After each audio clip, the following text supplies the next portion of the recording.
अमेरिकी राष्ट्रपति Donald Trump बार बार Iran को लेकर दावे कर रहे हैं। एक तरफा सीज फायर बढ़ा रहे हैं, धमकियां भी दे रहे हैं, लेकिन ईरान बिल्कुल भी किसी बात की परवाह नहीं कर रहा। उल्टे अमेरिका के हमलों का जवाब हमले से देने का ऐलान भी कर रहा है।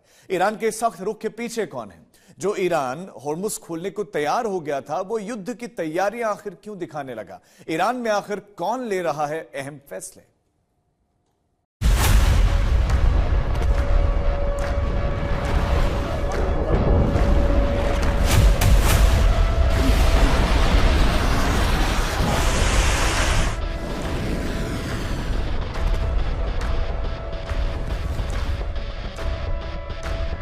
ट्रंप ने दूसरी बार एक तरफा सीज फायर का ऐलान किया तो तेहरान में जश्न के जुलूस निकलने लगे।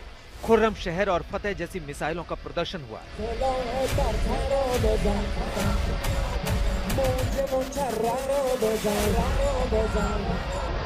आम जनता के बीच मिसाइलों का यह प्रदर्शन इस बात का प्रतीक था कि ईरान को अमेरिका की धमकियों और हमलों का खौफ नहीं, अपनी ताकत पर विश्वास है।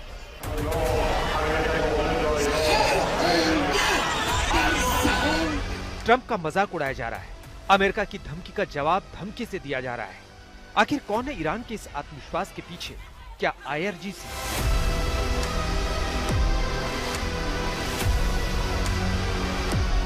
जंग शुरू होने और खामनेई की हत्या के बाद से ईरान दो नेताओं के जरिए अब तक संघर्ष कर रहा था। पहले नंबर पर मसूद पजेश्कियान है, जो ईरान के राष्ट्रपति हैं, और दूसरे अब्बास अरागची हैं, जिनके हाथों में विदेश मंत्रालय की कमान है। लेकिन क्या कोई उनके अलावा भी है जो अकेले ईरान के फैसले ले रहा है? कोई शक नहीं, आज की तारीख में IRGC फुल कंट्रोल में है और IRGC में भी उनके जो कमांडर है अहमद वहीदी, वो जो है वो डिसीजन ले रहे हैं। क्यों? क्योंकि पेजेस्किया जो है उनकी नहीं चल रही। गालिबाफ जो है वो भी जरूर पुराने IRGC के सदस्य हैं, लेकिन उनकी भी उतनी नहीं चल रही जितनी चलनी चाहिए एक स्पीकर के नाते। और जहां तक वाहिदी का सवाल है, वो अपने जो खामेनेई सुप्रीम कमांडर मारे गए, उनके जो मैं कहूँगा कॉन्फिडेंट थे, उन्होंने ही इनको लीडर बनाया जब सुलेमानी चले गए। सर्वोच्च नेता आयतुल्लाह अली खामेनेई इस्लामी गणराज्य के अलग अलग सत्ता केंद्रों के निर्विवाद नेता थे। वो जो चाहे कर सकते थे, लेकिन 28 फरवरी को युद्ध के पहले ही कुछ घंटों में खामेनेई मारे गए। इसके बाद उनके बेटे आयतुल्लाह मुज्तबा खामेनेई ने उनकी जगह ली, लेकिन उनके भी बुरी तरह घायल होने की खबर है, जिससे उनकी भूमिका पर शक बना हुआ है।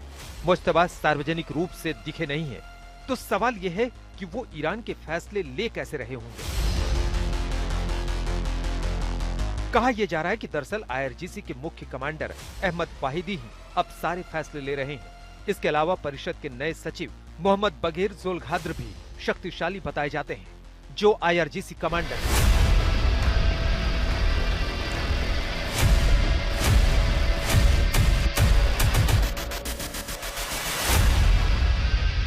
IRGC किसी भी कीमत पर अमेरिका के सामने झुकने को तैयार नहीं है। अब संकेतों में ईरान की सत्ता को समझने की कोशिश करते हैं। वाहिदी अपने निजात के नीचे वो डिफेंस मिनिस्टर भी रहे, उसके बाद रैसी के नीचे वो इंटीरियर मिनिस्टर भी रहे, तो वो IRGC के पूरे कमांडर भी है। उनका जो नेतृत्व है वो पूरा उनके हाथ में है, प्लस उनको राजनीति का भी पूरा ज्ञान है। और इसके अलावा वो जो अभी जो मोहताज खामेनेई है, जो सुप्रीम कमांडर है, पुराने सुप्रीम कमांडर के जो बेटे हैं, वो जो है वो नजर नहीं आ रहे। और क्योंकि वो नजर नहीं आ रहे, अब अफवाहें बहुत उड़ती हैं कि कहीं है या नहीं है, या अगर है तो कोमा में तो नहीं है, या बहुत ज्यादा सीरियसली बीमार तो नहीं है। तो जो भी कुछ भी है, मुझे लगता है आज की तारीख में वाहिदी जो है वो बिल्कुल कमान संभाले हुए हैं। अब्बास अरागची ने सीज फायर के दौरान हॉर्मुज खोलने का ऐलान किया। इसके बाद ट्रंप ने कहा कि वो ईरान पर परमाणु कार्यक्रम रोकने के लिए दबाव जारी रखेंगे और नाकाबंदी करेंगे। ईरान ने इसके जवाब में हॉर्मुज खोलने से इनकार कर दिया।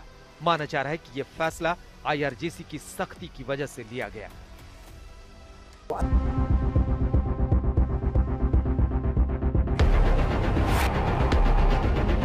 राष्ट्रपति पेजेश्कियान ने हाल के दिनों में मुज्तबा खामनेई के साथ बैठक करने की बार बार कोशिश की है, लेकिन उनको कोई जवाब नहीं मिल सका है। इसकी वजह IRGC की मिलिट्री काउंसिल है। ये काउंसिल मुज्तबा खामनेई के चारों ओर एक सुरक्षा घेरा बनाए हुए है और देश की स्थिति पर सरकारी रिपोर्टों को उन तक पहुंचने से रोक रही है। IRGC ने अपनी भूमिका को मिलिट्री ऑपरेशन से बढ़ाकर शासन प्रशासन कंट्रोल बढ़ाने तक कर लिया है। इसमें राजनीतिक नियुक्तियां और खुफिया फैसले शामिल हैं। इसका सीधा असर ये हो रहा है कि ईरान में राजनेता कमजोर और सेना मजबूत हो रही है। अगर ये कहा जा रहा है कि ईरान में नेता कमजोर और सेना मजबूत हो गई है, जो अमेरिका को खुलेआम ललकार रही है, तो वो बात बेवजह भी नहीं है। ये ईरानी सांसद मालिक शरियाती हैं, जिन्होंने अमेरिका को धमकी दी कि उसके हमले के जवाब में 10 गुना हमला किया जाएगा। राष्ट्रपति ट्रंप ने सोशल मीडिया पर जिस पोस्ट में सीज फायर का ऐलान किया, उसमें भी उन्होंने ईरान की सरकार के अंदरूनी तौर पर बटे होने की बात कही। ईरान सरकार की गंभीर रूप से विभाजित स्थिति को देखते हुए, जो कि अप्रत्याशित नहीं था, और पाकिस्तान के फील्ड मार्शल आसिम मुनीर और प्रधानमंत्री शहबाज शरीफ के अनुरोध पर हमें ईरान पर अपना हमला तब तक रोकने के लिए कहा गया है जब तक कि उनके नेता और प्रतिनिधि एक एकीकृत प्रस्ताव प्रस्तुत नहीं कर देते। इसलिए मैंने अपनी सेना को नाकेबंदी जारी रखने और अन्य सभी मामलों में तैयार रहने का निर्देश दिया है। इसलिए युद्ध विराम को तब तक बढ़ाया जाएगा जब तक कि उनका प्रस्ताव प्रस्तुत नहीं किया जाता और बातचीत किसी भी तरह से समाप्त नहीं हो जाती। ईरान अमेरिका के बीच दूसरे युद्ध की वार्ता की तैयारियां शुरू हो गई थी। कहा जा रहा है कि ईरान की तरफ से प्रतिनिधिमंडल तैयार भी था पाकिस्तान जाने के लिए, लेकिन फिर यह संदेश बाहर आया कि परमाणु मुद्दे पर कोई बात नहीं होगी और पिछली बातचीत पर नाराजगी जताई गई। इसके बाद अमेरिका ने भी अपना दौरा टाल दिया। इससे ये कयास लगने लगे कि अगर ईरान में राजनीतिक प्रतिनिधिमंडल तैयार था, तो बात पर ब्रेक किसने लगाया।